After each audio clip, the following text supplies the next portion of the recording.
欢迎来到电影人频道，我是阿豪。这期节目我将会给大家带来动作片的发展历史。我这个频道主要是为了给大家讲解精彩电影的剧情，并且分享台前幕后的一些专业知识。我本人是从事了14年影视制作工作的职业动作导演，我将会从专业的角度给大家讲解电影，并普及一些专业方面的知识。如果你是喜欢这类型内容的朋友，请订阅我的频道，并打开一旁的小铃铛，以便于每周新内容更新的通知。动作类型片是由格斗、枪战、汽车追逐以及爆破等元素所构成的。故事通常以主角被迫进入一系列的暴力打斗、生命威胁等等，面对强大的对手最终取胜。动作片的起源要从1903年美国第一部动作电影说起，它是一部长达11分钟的无声电影，片名叫做 The Great Train Robbery， 由艾德温·波特执导。这部影片创造了电影制作的一个里程碑，第一次用交叉剪辑、合成技术以及外景拍摄。之后，动作元素就经常出现在探险类的影片之中，多以主人公所使用的技能而体现。1928年的中国，一部富有神秘东方色彩的武侠片诞生，《火烧红莲寺》由张石川执导。遗憾的是，我没有找到任何关于这部影片的实际影像资料。这部影片在当时引领了中国电影的发展，但是由于政治的影响，在1930年之后，中国大陆地区就很长一段时间没有影视作品了，而是由在英国殖民期间的香港再次捡起了武侠片的制作。一部全粤语的武侠片《亭台楼阁》于1938年入市。到了1940年至1950年的期间，动作片进入了新的形式，以战争和西部牛仔类型出现。1959年，悬疑大师希区柯克开启了新类型谍战探险类影片 North by Northwest 西北偏北，使用了动作片的元素。这个时期的动作片仿佛还没有真正的形成一个独立的类型，而在同时期的香港继续延续的还是武侠片的类型。在60年代的美国007系列的成功让动作片有了新的突破，一个夸大的主人公除了帅气潇洒风流倜傥之外，更有各种各样的技术，如高超的车技、娴熟的格斗技术、各种武器和小装备的使用，结合影片快节奏剪辑的叙事方式，让动作片类型进入了下一个阶段。而在香港，武侠片类型虽然还是华语电影的非主流，但是逐渐夸张的剑客被写实的功夫片所超越，一个真实存在的武术家、历史人物黄飞鸿成为了焦点。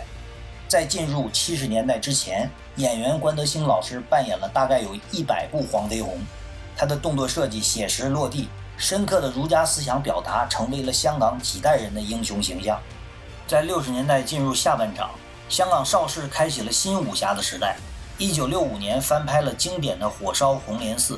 画面从黑白进入彩色动作风格，转向杂技式的暴力。他们被日本武士电影和金庸与梁羽生的小说所影响巨大，男主为核心的武侠片进入香港电影的主流市场，并超越了之前以女主为核心的爱情片和音乐剧电影。代表作品有《独臂刀》和《金燕子》，由张彻执导；《大醉侠》由胡金铨执导。胡金铨离开了邵氏到台湾发展，并在1967年执导了《龙门客栈》，取得了巨大的成功。而张彻留在了邵氏，继续保持多产明星级导演的位置，直到80年代初。同时期在好莱坞动作片迎来了警匪片的热潮，代表作品有1968年的《Bullet》，由 Peter Yates 执导，动作明星 Steve McQueen 主演。武侠虽然是虚拟的，但是它透露着传统中国人的骨气和热血，在香港人的继承下保留和发展起来了。而今天的我们更应该珍惜作为炎黄子孙独有的文化特征。70年代的香港在邵氏张彻导演的带领下进入了功夫片的热潮，作品有1970年的《复仇》，1972年的《马永贞》，1979年的《残缺》。武术指导出身的刘家良成为了张彻电影的竞争者，他在1977年和1978年执导了经典的《洪七官》和《少林36房》。这两位导演，一个重视走兄弟情谊，而另外一位则重视走武术内涵的哲学思想。王宇、狄龙、刘家辉都是真实武术背景的动作演员。而当时以警匪片为动作片主流的好莱坞，在1971年拍摄了《French Connection》和《Dirty Harry》，1973年《Seven Up》也让演员 Clint Eastwood 从牛仔形象成为了都市动作片的英雄。这时候，由于世界对动作片政策上的宽松，警匪片已获得广泛传播。这个时期最应该提起的一个人物就是李小龙，他出生于美国，成长在香港，以独特的视角引领这个时代的动作片。1973年的《龙争虎斗》是一部纯英文对白的电影，是历史上第一次美国和香港的合拍片，创造了全球总票房20亿美金的佳绩，让邵氏为自己一开始对李小龙的傲慢而后悔。李小龙选择了和嘉禾合作，让一个刚刚开始的电影公司成为了全球的焦点。功夫片在他的改写下也深深地写入世界电影的史册，但不幸的是，他的生命截止在32岁。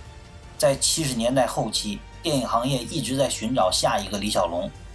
而成龙成为了他的模仿者，却不理想。1978年，在袁和平导演的处女作《蛇形刁手》中开始转折，在之后的《醉拳》和成龙自己导演的处女作《笑怪拳招》迎来了自己风格的起点。李小龙像流星一样划破长空，这来自于他独特的成长经历和对哲学思想的无限追求，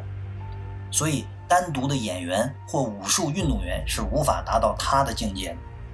动作片进入了80年代后，好莱坞出品了耗资巨大的动作探险电影《夺宝奇兵》，由斯皮尔伯格执导，史泰龙主演的动作片《第一滴血》开启了 Rambo 系列的成功，